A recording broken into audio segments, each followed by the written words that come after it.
I'm pretty sure I already know the answer to this question, but have you ever had a garment sewing project not work out because you chose a fabric that was unsuitable? Of course you have, because we all have. But that doesn't stop it from being both heartbreaking and costly.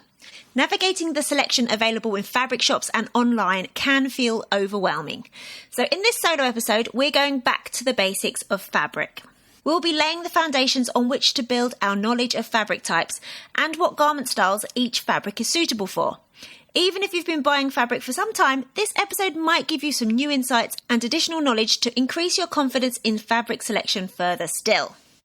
This is the second of the summer replay episodes where I've chosen 4 popular episodes from the podcast's archives that I think are well worth a re-listen. So stick around a few minutes for this super useful info dump that just might save you from some costly mistakes. Welcome to Check Your Thread, the podcast that will help you sew more sustainably. My name's Zoe and I'm obsessed with sewing. I've been blogging about it for over 17 years and I'm the creator and host of the popular handmade wardrobe challenge, Me Made May. But like many people, I've become increasingly concerned about the climate and ecological crises, and I'm looking at the way that my lifestyle contributes to them. So in this podcast, I'll be nerding out about making clothes whilst exploring how to minimise the negative impact that it may have. And I really hope you'll join me in this journey. Hi lovely listener, I hope you're doing well. We're getting towards the business end of the school summer holidays now, and I'm excited to share the new episodes that I'll be dropping from the second week of September onwards. I'm also really looking forward to scheduling some mending meetups for the Check Your Thread patrons because I've missed those so much. Speaking of Check Your Thread patrons and mending, here's a sustainability win from Check Your Thread patron Caro. Caro writes, a colleague at work asked me to make a Primark dress into a skirt for her and brought it into the office today. I was prepared for the "can you do my mending" comments from people, and I suggested that they sign up to one of the textile repair sessions that we have locally. I'll send the links round to them all. I'm so pleased I didn't get stuck with everyone's mends, but I still encourage them to get repairs done. How impressive are Caro's boundaries? Thanks so much for sharing that, Caro. We should all make sure we're armed with the knowledge of local mending classes or repair cafes so that we too can proffer that info when acquaintances ask us to do their mends. Big thanks this week to Barb, Sue, Iona and Anne for signing up to support the podcast via Patreon. And massive thanks to existing patron Caroline for upping the amount of their support. I'm thrilled that this podcast means something to you all and that you want to help me continue to put episodes out. If you're interested in supporting the podcast, please go to patreon.com/checkyourthread and you can see what goes on over there and sign up for literally any amount that makes sense for you. So onwards to the episode. So why did I pick this one from the archives? Well, I think it represents a really fundamental aspect of sewing more sustainably, making garments that will see a long and happy life. If you pick a fabric that doesn't work for that style, maybe it turns out to be too thick or too drapey or not stretchy enough or whatever it is, you are very unlikely to reach for that garment. So that's why I wanted to drop this episode again, to help fill in some of the knowledge gaps that you may have on the topic of garment fabric types. Since I first released this episode, I've made an accompanying PDF download that is available for £5.99 on the Check Your Thread shop. It's got a ton of additional info that I couldn't shoehorn into this episode or that couldn't be shared via audio. So if that's of interest to you, I've popped the link in the show notes so that you can find it in your podcast app right now, or head to checkyourthread.com and click on the shop tab. So until next week and the third episode replay, take care of yourself, take care of your loved ones, and take care of those in the wider global community that need our help. Be like Caro and find out where your local mending skills class is and use that knowledge as a shield when unwanted mending requests come your way. And enjoy.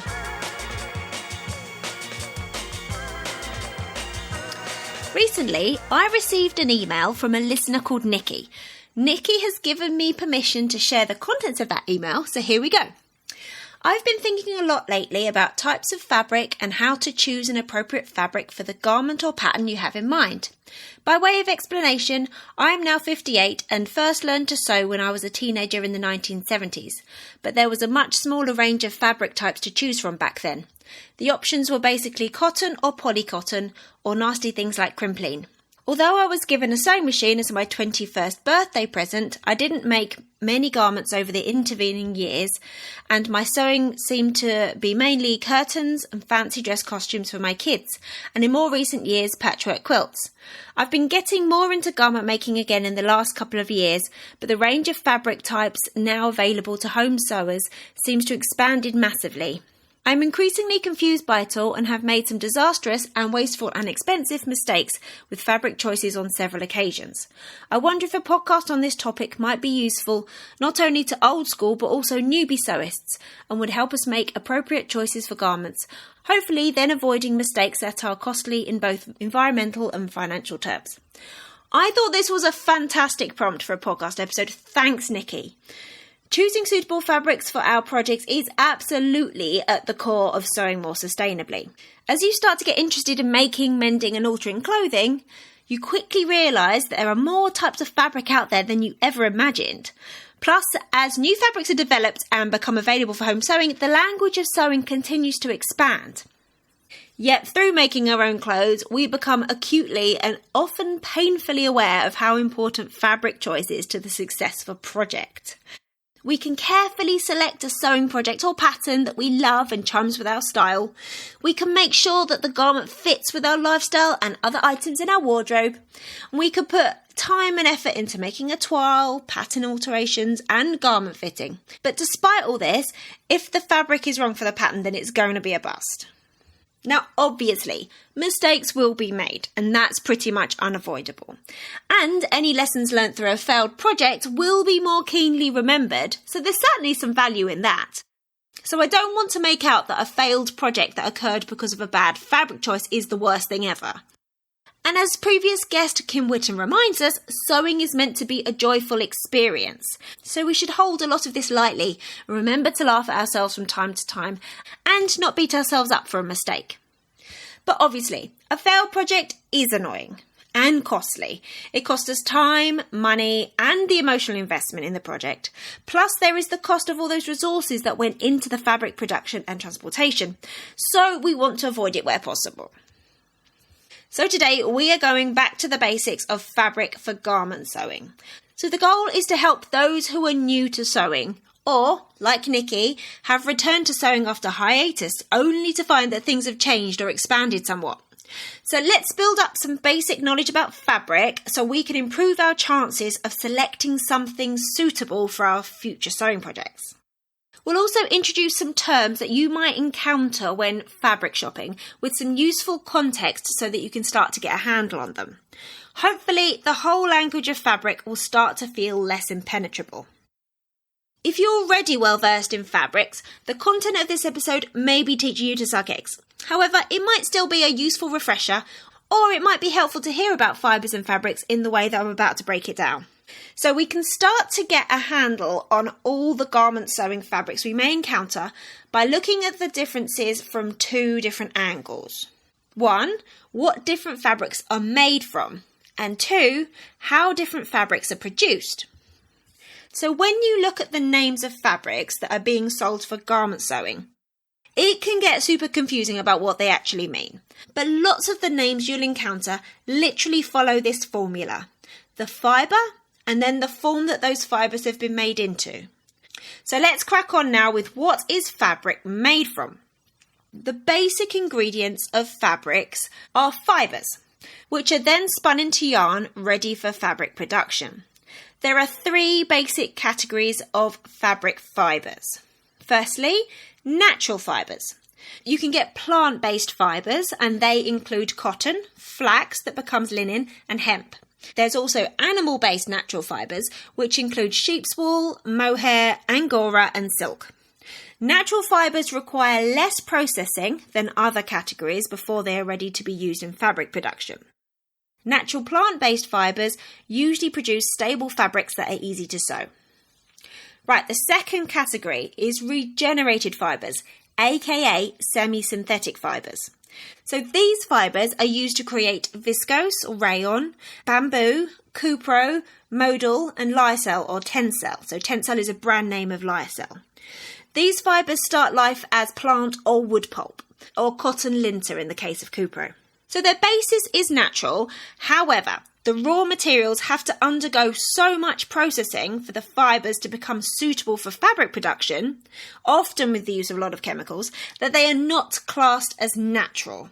If you have been away from sewing for years or even decades, regenerated fibres are probably the area that has grown the most. There's actually a lot of interesting development going on in this category around using different agricultural or food production waste to make wearable fabrics. Regenerated fibres tend to produce slinky, drapey fabrics, whether those are woven or knitted fabrics. Okay, and the last main category is synthetic fibres, aka man-made fibres. So well-known synthetic fibres include nylon, acrylic, elastane, lycra, spandex, which is all effectively the same thing, polyester, and metallic fibres such as lurex. These are produced at a chemical plant or in a laboratory and have been derived from polymers that are obtained from the byproduct of fossil fuels, usually petroleum. Right, so now we need to talk about fibre properties. So each different fibre type, when it's made into fabric, has its own collection of different properties. So some examples of desirable properties are moisture wicking, heat retention, holding dye well, crease resistance, a low price point, biodegradability, stretch and recovery, a fluid drape, and being lightweight. So when approaching a garment project, you can think about which properties you want from a fabric. You don't want or need all those properties for each item. So for example, you won't need the fabric to make leggings to have a fluid drape, but you will need good stretch and recovery, and perhaps moisture wicking if you're planning to use them for intensive exercise. And if you're planning to make a floaty summer top, heat retention nor stretchiness are going to be on your list for things to look out for, but maybe something with a fluid drape will be. So, some examples of negative properties: pilling or bobbling, colour fading, creasing easily, more likely to cause allergic reactions, expensive, releasing microplastics, or easily shrunk. So to reiterate, each fibre, generally speaking, has its own collection of properties that will make it more or less suitable for certain garment projects. But that's not where fabric production and therefore selection ends. A fabric can be made from one type of fibre only, or it can be made of a blend of two or more different fibres. Blending fibres to create a fabric allows us to include and maximise some beneficial properties whilst minimising other less desirable ones. So, some examples of common fabric blends you could find in a fabric shop. So, cotton and lycra. So, lycra is a brand name of elastane or spandex. So, cotton and elastane blends give us the lovely feel and colour fastness of cotton. And the elastane gives us the stretchiness and recovery that is really good to have in close-fitting garments so that they don't become baggy when they're worn. Another common blend is cotton and polyester. Once again, we get the good stuff from the cotton, but the polyester usually makes the fabric cheaper and more crease resistant. Another blend you often see in knitwear is wool and acrylic. The wool gives us warmth and softness, whilst the acrylic makes it less likely to shrink when washed. Another example of a blend that you might see around wintertime is cashmere and wool. Cashmere is very warm, actually 8 times warmer than regular wool apparently. Plus it is comparatively lightweight. But wool from sheep's fleece is cheaper and pretty robust. At risk of complicating things, it is important to note, however, that some of the properties of a fabric are not due to the properties of the fibres or the way that the fabric has been formed. Some fabrics will also have been manipulated in some way, perhaps through heat processing or a chemical processing or having a coating added. So those manipulations can also help the fabric acquire or heighten different properties. Okay. So let's crack on with exploring how fabric is made, and we'll discover a load of terms related to fabric there.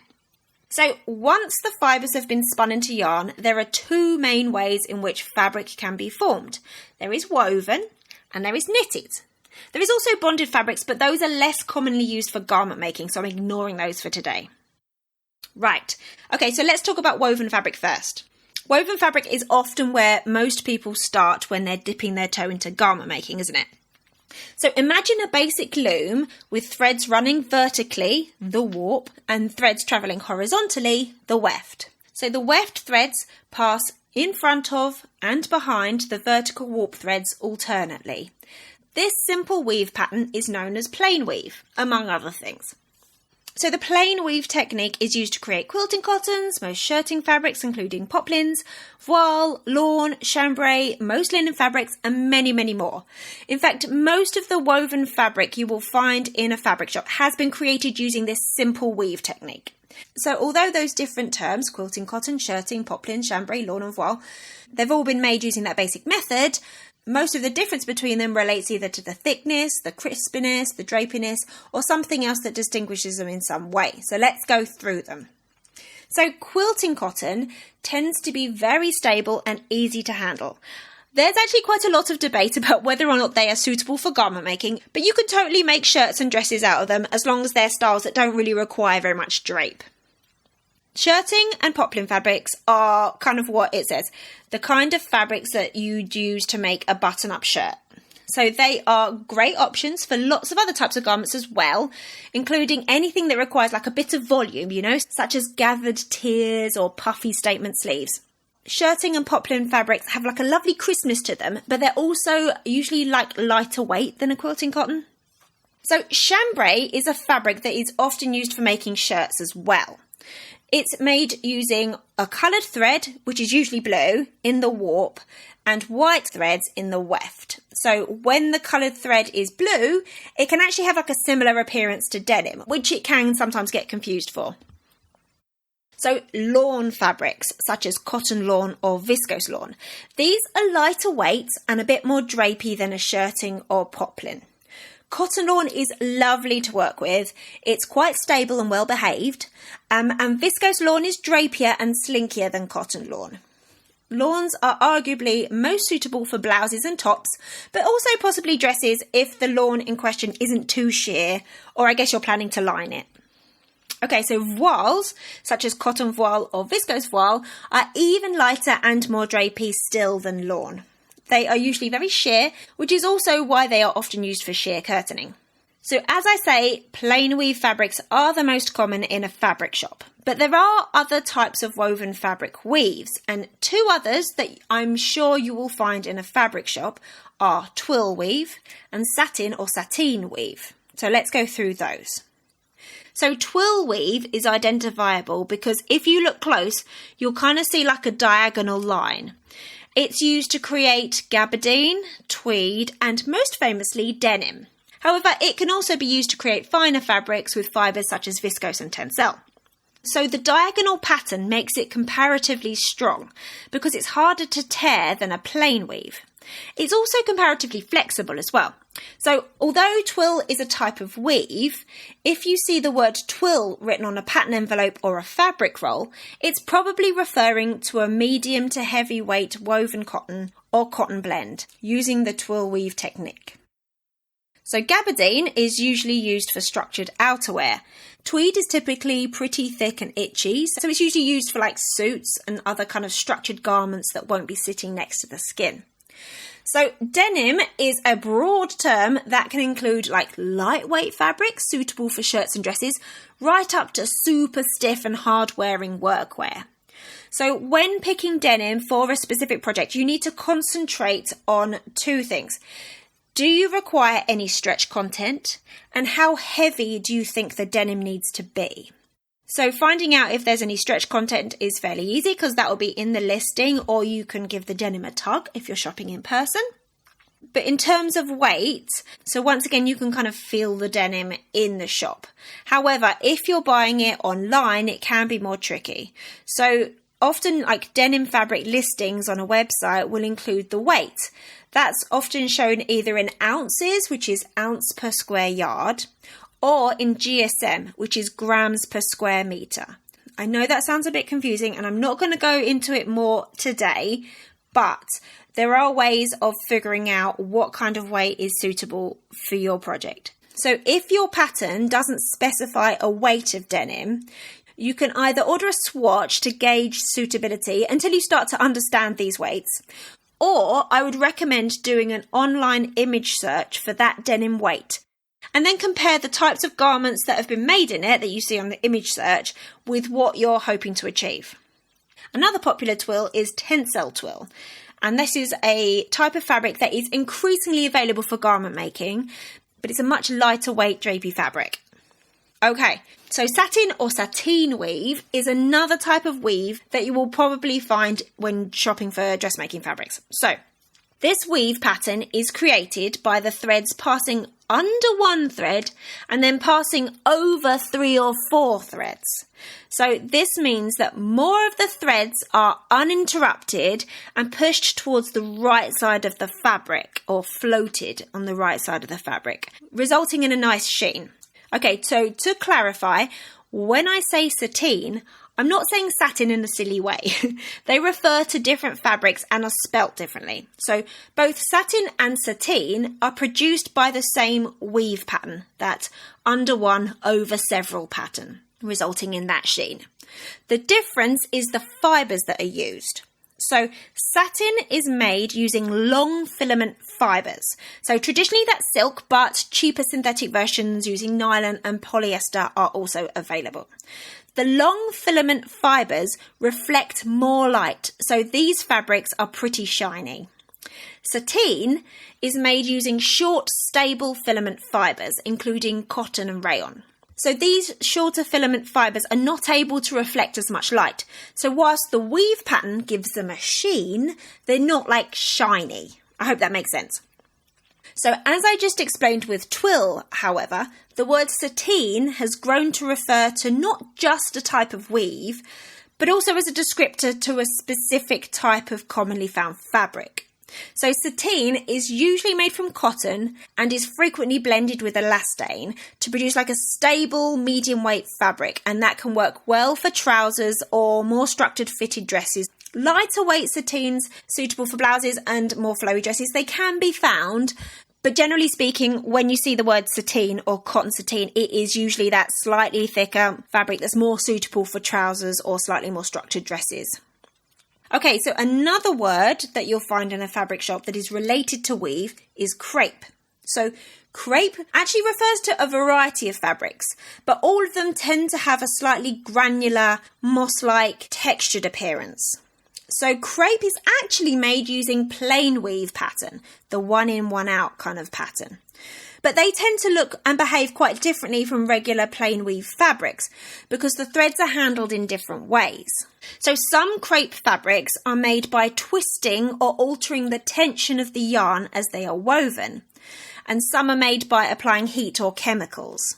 So crepe tends to have like a really wonderful like drapey quality, but it is available in quite a range of thicknesses. So generally speaking, the fibre used will be the good indicator of how thick the fabric is, and therefore what type of garment is going to be best suited for. So lots of different fibres are used to make crepe, but wool crepe and polyester crepe are probably the most common. They are often used for suits and streamlined dresses or skirts. Viscose crepe fabrics are also growing in popularity for garment sewing, and they tend to be much lighter and more suitable for tops and dresses with like gathers and ruffles, and really making the most of that kind of drapey quality. Okay, so let's quickly go through some more woven fabrics you might come across on a fabric website or in a fabric shop that don't neatly fit into these classifications I just mentioned. Okay, so double gauze, or even triple gauze is also available. So double gauze is made from loosely woven cotton, and it kind of looks like cheesecloth or muslin. It's got that kind of texture to it. So the difference is that it's comprised of 2, or in case of triple gauze, 3 layers that have actually been attached together at regular intervals. So the loose weave, it gives it a really airy quality, and it's kind of got almost like squishy texture, and it's largely suited to kind of like relaxed summery garments. Okay, corduroy, or also known simply as cord. So this is a fabric that probably everyone's heard of. It features lines of like a velvety pile. So these lines can be tiny and close together, and this is often called needle cord, or they can be fatter and further apart, and these are often gauged in wales. So the wale number of a cord fabric refers to the number of lines per inch, which can be useful to know if you're buying online. Needle cord is usually very soft, and it can make lovely cozy like shirts and dresses, and it's also often used in baby and children's wear. The thicker wale cords are usually used in similar applications to denim, so for like dungarees, pinafores, trousers and jackets, that type of thing. You can find cord made in various fibres, sometimes it has some stretch in there as well. So the last fabric term in the woven section that I'm going to mention is jacquard.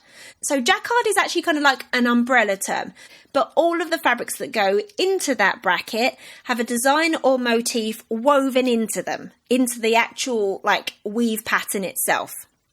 So they can be made just from one colour, or they can have different colours woven into them as part of the design. So there are lots of different types of jacquard fabric that are suitable for garment making, including brocade and matelassy. You can find jacquards made in a range of fibres, including wool, cotton and silk. So they can really range in thickness and the amount of drape or body and such. But generally they're pretty fancy looking. Okay, so that's woven fabrics. Now let's talk about the other camp, knitted fabrics, aka knit fabric. So knitted fabric is constructed from yarn by means of a series of interlocked loops. So the size of the stitch used, the size of the needles, and the thickness of the yarn all will dictate the delicacy or chunkiness of the fabric, whether they are knitted by hand or by machine. Okay, so confusingly, some fabric businesses refer to all knit fabric as jersey, but other fabric businesses use the term jersey to refer specifically to single jersey. Okay, so let's discuss the most common types of knit fabric that you're likely to want to find for making clothes. So, single jersey. So, jersey has two distinct sides, one plain and one purl. So, it's what you typically think of as like classic t-shirt fabric. Classic t-shirts are made from 100% cotton jersey. However, jersey can be made from many different fibres, for example, bamboo, viscose or merino wool, and different blends, so like cotton and polyester or cotton and lycra. Jersey has mechanical stretch, meaning that the type of stitch will allow the fabric to stretch when you pull it in opposite directions. However, the stretch and recovery will obviously always be improved if there is an elastane content.